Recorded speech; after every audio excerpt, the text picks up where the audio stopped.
Hello বন্ধুরা, আজকে কিন্তু আমি চলে এসেছিলাম কেএফসিতে। কেএফসিতে ছিল কিন্তু আজকে অ্যানিভার্সারি অফার। 8ই মে কিন্তু কেএফসি অ্যানিভার্সারি ছিল। তা কেএফসি এই উপলক্ষে কিন্তু 4 পিস চিকেন বাকেটের সঙ্গে কিন্তু আরও 4 পিস ফ্রাইড চিকেন অ্যাবসলিউটলি ফ্রিতে দিয়েছিল। তার সঙ্গে দিয়েছিল এরকম 4টে আমাদেরকে ডিপ। আর তার সঙ্গে নিয়ে নিয়েছিলাম আমরা 2 পিস কোক। চিকেনগুলোর সাইজগুলো কিন্তু খুবই বড় ছিল। আমার মতো কেএফসি চিকেন খেতে কারা কারা ভালোবাসো অবশ্যই কিন্তু কমেন্ট বক্সে জানাবে। এই দেখো তোমাদের সামনে কিন্তু একটা চিকেন ছিঁড়ে দেখাচ্ছি, দেখো চিকেনগুলো কিন্তু ছিল খুবই জুসি এবং খুবই ক্রিস্পি। তো এই কেএফসির চিকেন কিন্তু খেতে আমার খুবই ভালো লাগে। তা আমি কিন্তু নিয়ে নিয়েছিলাম একটুখানি কোক। কোকটা খেয়ে আমি নিজেকে হালকা রিফ্রেশ করে কিন্তু আমি একটা চিকেন নিয়ে নিয়েছিলাম। চিকেনটা খেয়ে আমি ডিপ দিয়ে দেখলাম যে খুবই সুন্দর লাগছে। তারপরে কিন্তু আমি একটা ছোটো উইংস নিয়ে নিয়েছিলাম। এই দেখুন বন্ধুরা, ফ্রাইড চিকেনের ছোট্ট একটা উইংস, তো খুবই ভালো লাগছিলো।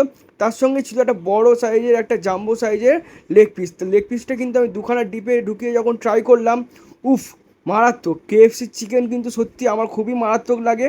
তোমরা যদি এই অফারটা নিয়ে থাকো অবশ্যই কিন্তু কমেন্ট বক্সে জানাবে। তারপরে কিন্তু ছিল এরকম বড় বড় দুটো ফ্রাইড চিকেন। এই বড় বড় দুটো ফ্রাইড চিকেনগুলো খেতে গিয়ে কিন্তু অবস্থা আমাদের খুবই খারাপ হয়ে গেছিলো। পেট কিন্তু ভরে গেছিলো। 8 পিস ফ্রাইড চিকেন খাওয়া কিন্তু মুখের কথা না। আমরা দুজনে মিলে ভেবেছিলাম খুব তাড়াতাড়ি শেষ হয়ে যাবে, কিন্তু যতটা ইজি ভেবেছিলাম ততটা কিন্তু ইজি হয়নি।